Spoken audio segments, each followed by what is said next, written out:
Hi అండి, నేను మీ హెర్లతాని. అందరూ ఎలా ఉన్నారు? బాగున్నారా? నేను కూడా చాలా చాలా బాగున్నానండి. ఇదైతే మనకి ఈరోజు సాటర్డే కదండి, ఇది వెడ్నెస్డే లాగ్ అనమాట. ఆ రోజు మార్నింగే ఫ్రెష్ అప్ అయిపోయిన తర్వాత ఇంకా రైస్ పెడుతున్నాను. అలాగే కర్రీ ఏమో క్యాబేజీ కర్రీ చేద్దాం కదా అని అనుకున్నాను అనమాట.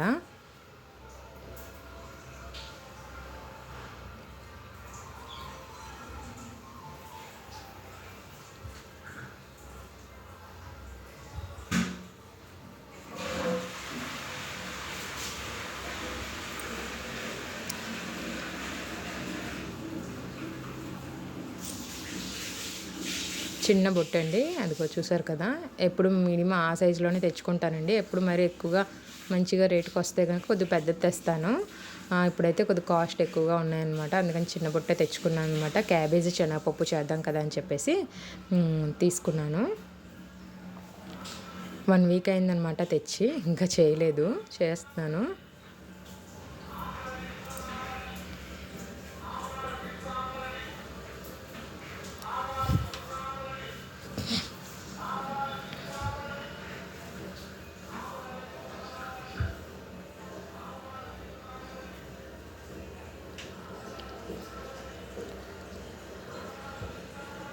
ఆల్రెడీ నైట్ ఒక్కోసారి మ్యాక్సిమం నీట్గా క్లీన్ చేసుకుంటానండి, లేదంటే ఒక్కొక్కసారి ఉదయం పూట స్టవ్ బల్ అది అంత నీట్గా క్లీన్ చేసుకుంటాను అనమాట నేను.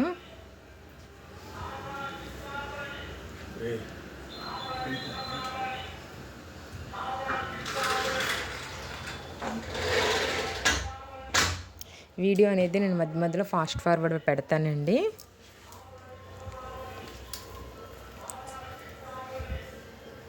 నా ఛానల్ కనుక మీరు చూడడం ఇదే ఫస్ట్ టైం కనుక అయితే లైక్ చేయడం, అలాగే సబ్స్క్రైబ్ చేసుకోవడం మాత్రం మర్చిపోకండి. అలాగే సబ్స్క్రైబ్ చేసుకుంటున్న వాళ్ళందరికీ కూడా చాలా చాలా థ్యాంక్స్ అండి. మీ సపోర్ట్ ఎప్పుడూ ఇలాగే ఉండాలని మనస్ఫూర్తిగా అయితే కోరుకుంటున్నాను.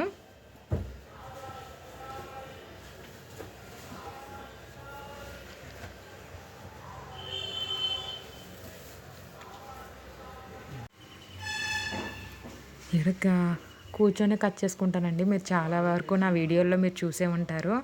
ఎప్పుడు కూడా కాయగూరలు నేను హాల్లోకి తెచ్చుకొని టీవీ చూసుకుంటూ, హాల్లోనే కూర్చొని ఎప్పుడు కూడా టీవీ చూసుకుంటూ కాయగూరలు అనేవి కట్ చేస్తూ ఉంటానండి. ఎక్కువ లేదా అర్జెంటుగా టైం లేదు అని అన్నప్పుడు చేసి అప్పటికప్పుడు ఫాస్ట్గా అయితే మాత్రం కిచెన్లో ఉండే కట్ చేసుకుంటాను. క్యాబేజీ ఏదైతే మాత్రం కంపల్సరీగా అయితే ముందు రోజు కట్ చేసుకుంటానండి. లేదు అని అంటే ఆ రోజు పర్లేదు, ఫ్రీగా ఉన్నప్పుడు ఎక్కువ క్యాబేజీ కర్రీ అనేది చేస్తాను నేను. పొరల పొరలు మెయిన్ మామూలుగా చాలామంది మామూలుగా కట్ చేసేసి చిన్న చిన్న ముక్కలుగా కట్ చేసేస్తారు. నేనైతే ఆ విధంగా కట్ చేయకుండా ప్రతి పొర కూడా తీస్తానండి. ఎందుకంటే క్యాబేజీలో కానీ కాలీఫ్లవర్లో కానీ మనకి చూపిస్తూ ఉంటారు కూడా, లోపల చిన్న చిన్న పురుగుల్లా ఉండడం కానీ ఏమైనా కూడా ఉంటాయని అంటారు. అందుకని చెప్పేసి నేను ఎప్పుడు కూడా క్యాబేజీని ఇలాగ మధ్యకి కట్ చేసేసుకుంటాను. మధ్యకి కట్ చేసేసుకొని తర్వాత ప్రతి పొర కూడా నీట్గా అయితే తీసుకుంటాను అనమాట నేను. ఇదిగో చూసారు కదా, ఇలా పొరల్లా అయితే తీసుకుంటాను. ఇలా తీసుకొని సిజర్తో అయితే కట్ చేసుకుంటాను అనమాట.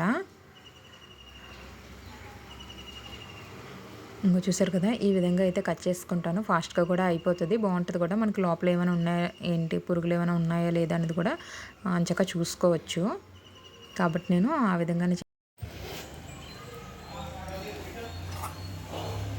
మీకు ఒక 2 డేస్ తర్వాత అయితే మీకు మంచి మంచి వీడియోలు అయితే వస్తాయండి. చూడండి, మిస్ అవ్వకుండా అయితే చూడండి. వీడియోలు ఏంటి అనేది మీకు కూడా నచ్చుతాయని అనుకుంటున్నాను. తప్పకుండా అయితే నేను వీడియోస్ అయితే మీకు ఒక హెల్తీ బ్రేక్ఫాస్ట్ రెసిపీ అనేది కూడా నేను మీకు చూపిస్తున్నానండి. శనగలతో అనమాట. శనగలతో దోశలు అయితే వేస్తున్నాను. మనకు కొమ్ము శనగలు ఉంటాయి కదా, వాటితో దోశల రెసిపీ అయితే కూడా దోశల రెసిపీ అనేది కూడా నేను చేసి చూపిస్తానండి. చాలా బాగున్నదని కూడా అండి, నేను ట్రై చేశాను. మీకు కూడా చూపిస్తాను ఆ రెసిపీ అనేది ఏ విధంగా చేసుకోవాలనేది. మీకు నెక్స్ట్ వీడియోలో అయితే వస్తాయన్నమాట. కంపల్సరీగా అయితే చూడండి. మనకి శనగలు అనేవి హెల్త్కి కూడా చాలా మంచిది కదా, అందుకని చెప్పేసి ఆ శనగలు నేను ఎప్పుడు ఎక్కువగా ఉడకబెడతానండి. ఆల్రెడీ మీకు పెట్టాను కదా, ఉడకబెట్టి తాలింపు పెట్టుకుంటాను, లేదంటే చాట్ కింద చేసుకుంటాను. నేను ఆ విధంగా చేసుకుంటాను. ఈసారి అయితే దోశలు అనేవి ట్రై చేశాను, చాలా మంచిగా వచ్చినాయి అన్నమాట. అందుకని చెప్పేసి మీతో కూడా షేర్ చేసుకుంటున్నాను అది. ఇక్కడైతే ఈరోజు నేను క్యాబేజీ శనగపప్పు కర్రీ అనేది వండుతున్నానని చెప్పాను కదా. మీకు ఆల్రెడీ ఈ రెసిపీ అనేది నేను మీకు చూపించాను కదండి. క్యాబేజీ శనగపప్పు రెసిపీ అనేది ఏ విధంగా చేసుకోవాలో నేను మీకు ఆల్రెడీ మన ఛానల్లో పెట్టాను. కాబట్టి నేను ఏం చూపించట్లేదు అనమాట. లైట్గా బ్రీఫ్గా అయితే చేసేస్తున్నాను అనమాట.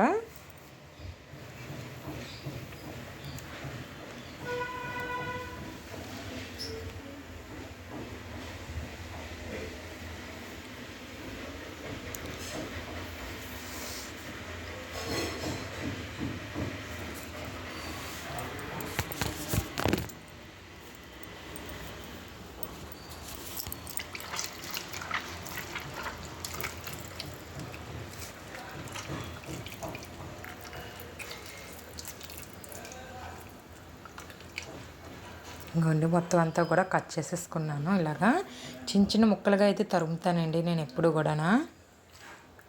మరీ పెద్దగా కూడా తరుమును. మధ్యలో ఉంటుంది కదా సన్నగా పొడుగ్గా గట్టిగా ఉంటుంది కదా, అదైతే నేను వేయనండి. థైరాయిడ్ అది ఉంటుంది కదండి. థైరాయిడ్ ఉన్న వాళ్ళైతే క్యాబేజీ కాలీఫ్లవర్ అయితే తినకండి, తినకూడదని అంటారు. అందుకని నేను కూడా చెప్తున్నాను అనమాట. కాలీజీ కాదండి, సారీ, క్యాబేజీ కాలీఫ్లవర్ అనమాట. థైరాయిడ్ ఉన్నవాళ్ళు తినకూడదు అని అంటారు. కాబట్టి అవాయిడ్ చేయండి, మంచిదనమాట. మనకు అలాంటి సింటమ్స్ ఏమైనా ఉన్నట్టు అనిపించినా కూడా తినొద్దండి.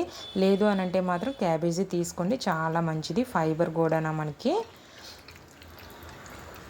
మనం ఏ ఫుడ్ తీసుకున్నా కూడా అది మనకి పడుతుందా లేదా బాడీకి అనేది కూడా మనం చూసుకుంటూ ఉండాలండి. ఆ విధంగానే మనం ఫుడ్ కూడా తీసుకోవాలి. ఎందుకంటే ఇప్పుడు సిచ్యువేషన్స్ కూడా అలాగున్నాయి. హెల్త్లు కూడా సరిగ్గా బాగోట్లేదు.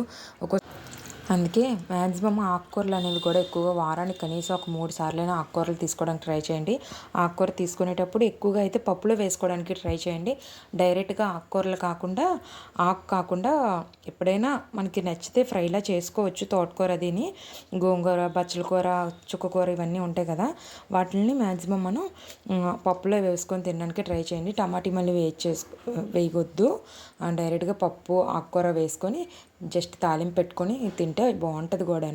మన హెల్త్కి కూడా మంచిది. పప్పు ప్రోటీన్ వస్తుంది, అలాగే ఆకుకూర వల్ల మనకు ఫైబర్ వస్తుంది, అలాగే ఐరన్, అన్నీ కూడా ఉంటాయి అన్నమాట ఆకుకూరల్లోని. హెల్త్కి కూడా చాలా మంచిది. బాడీ కూడా మనకి ఫ్రీగా ఉన్నట్టు అనిపిస్తుంది అనమాట. అందుకని ఆకుకూరలు కూడా ఎక్కువగా తీసుకోండి. నేను కంపల్సరీగా అయితే ఫైబరు, ప్రోటీన్ అన్నీ కూడా ఉండేలా చూసుకుంటూ ఉంటానన్నమాట ఒక్కోసారి ఫుడ్ తీసుకుంటున్నప్పుడు. జంక్ ఫుడ్ బయట అనేది అంత ఎక్కువగా అయితే నేను తిననండి. మ్యాక్సిమం ఇంట్లో తినడానికే ప్రిఫర్ చేస్తానన్నమాట. ఎప్పుడో అనుకోకుండా తినాలి అని అప్పుడు మాత్రమే ఏదైనా పానీపూరి కానీ, ఏదైనా చాట్ కానీ, ఏదైనా ఎప్పుడైనా అప్పుడప్పుడు తింటాను అంతే. అది ఎప్పుడో ఒకసారి, అంతేగాని ఎప్పుడు రెగ్యులర్గానా వీక్లీ వన్స్ అలాగా కూడా నేను తీసుకోను.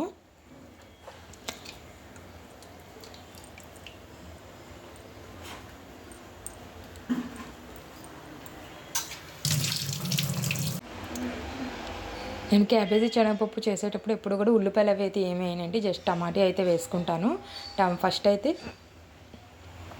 ఫస్ట్ అయితే ఆవాలు జీలకర్ర వేస్తానండి. ఆవాలు జీలకర్ర వేసి తర్వాత ఎండుమిర్చి వేసుకుంటాను. అలాగే దంచిన వెల్లుల్లి వేసుకుంటాను, కొద్దిగా కరివేపాకు వేసుకుంటాను, తర్వాత టమాటా వేసుకుంటాను అనమాట. అవి వేగిన తర్వాత క్యాబేజీ శనగపప్పు వేసేసుకుంటాను. పచ్చెనగపప్పు ఉంటుంది కదా, దాన్ని ఒక గంట సేపు అయితే నానబెడతాను అనమాట. కర్రీ వండడానికి ముందు శనగపప్పు అనేది నానబెట్టేసి ఆ రెండు ఒకేసారి వేసి కొద్దిగా లైట్గా ఉప్పు వేసి కారం వేసేసి కలిపేస్తానండి. కలిపేసి సిమ్లోనే పెడతాను అనమాట. నెమ్మదిగా ఎగుతుంది. మూత అనేది వెంటనే పెట్టనండి. మూత అనేది మధ్యలో ఒక 2 నిమిషాలు పెడతాను, తర్వాత తీసేస్తాను. దాని ద్వారానే అలా మగ్గనిస్తాను అనమాట. అంతే, తర్వాత స్టవ్ ఆఫ్ చేసేస్తాను. ఈ వీడియో మీ అందరికీ నచ్చిందని అనుకుంటున్నానండి. నచ్చితే కనుక లైక్ చేయడం, అలాగే సబ్స్క్రైబ్ చేసుకోవడం మాత్రం మర్చిపోకండి. అలాగే ఇంకో మంచి వీడియోతో నేను మళ్ళీ మీ ముందుకు వస్తాను. అప్పటి వరకు చూస్తూనే ఉండండి. Thank you for watching.